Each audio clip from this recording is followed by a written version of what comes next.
Hello, welcome to Heart Space Education. My name's Lauren, and today we're going to be looking at another unhelpful thinking style. This time we're looking at the big three: shoulds, musts, and oughts. So, have you ever found yourself shoulding on yourself, saying, I should have done this, or I should have done that, or I should be a millionaire by now, or I should be married by now. I should be, size 8 by now. Whatever it is that you have shoulded on yourself. Shoulds, oughts, and musts are not healthy at all. They carry a feeling of heavy burden. They also make us feel quite pressured and that sense of suffering. They create a sense of suffering, and they're really not they're not bringing anything of value to our life by using them. So shoulds, oughts, and musts they're not great motivating words. I think maybe some generations have used these kinds of words to in a sort of a misled way, thinking that they can be motivating, but in actual fact, they're strong words that almost take your sense of empowerment away, and they make you feel like a real heaviness and a real almost like a resistance as well. So yeah, they sort of make us feel like we're living by some sort of rules that we've imposed upon ourselves. So yeah, they sort of it makes us feel like we're living by these rules, and if we don't live by such high standards that we put upon ourselves by using these types of words, that we're not going to achieve anything. Which is just not the case. It actually works the opposite way. So examples of thoughts like using shoulds, musts, and oughts. So I shouldn't have made that mistake. I must get the answer right. I ought to have known better. And also, things like I should be married by now. I should be a millionaire by now. I should be whatever it is when you're trying to compare yourself to other people.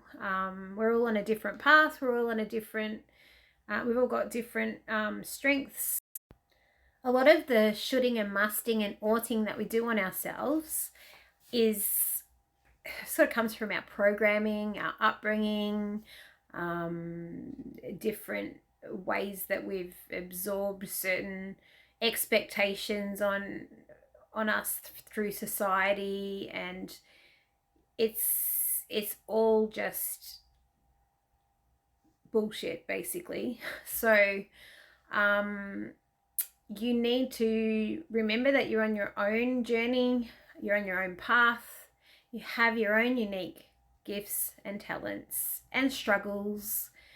I know for myself, living with bipolar, I need to make sure that I don't should on myself too harshly, particularly when I'm unwell, because getting up and just having a shower for the day when I'm unwell is...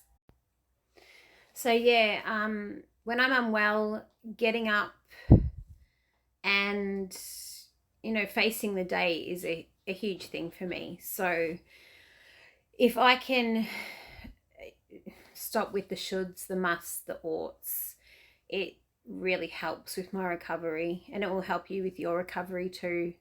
Not comparing yourself to others, and just riding the waves and knowing that every day your best is going to be different, and that goes for everybody. Our best varies every day depending on how much sleep we've had, how we're feeling, our hormones, our life situations. A whole range of things come into play. So shoulding and musting and oughting is really ridiculous, really, when you think.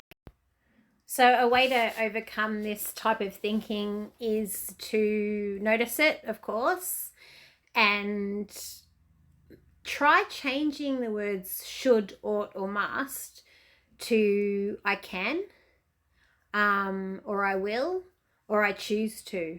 Particularly I choose to. It's quite an empowering way of looking at a situation. So when you're unwell, and like myself, when I'm unwell, I can get quite a lot of anxiety. So going to the shopping centre could be a huge, big deal for me when I'm unwell, with all the people around and all of the stimulation, the sounds, the lights, the people, everything. It's really chaotic for me when I'm unwell. So instead of saying I should go to the shopping centre, yeah, for me to, instead of saying I should go to the shopping centre, maybe I need to try saying something like I choose to go. And then that gives me that sense of empowerment that it's not something that I'm going to feel forced or obligated to do. It's something that I've chosen to do, and I'm going to try and accomplish this. So yeah, remember, I choose to. I think it's a better word. And also, if you do find yourself shooting on yourself, have a think about whether that thing that you're shooting on yourself about is actually something you actually want to do in the first place. Because you don't need to. Don't put too much pressure on yourself. And yeah, remember that your best is going to be different every day. So thank you for your time. Please like, please share, and there'll be some activity. I'm going to be adding some activities and a link as well when I get to it. Okay, thank you. Bye.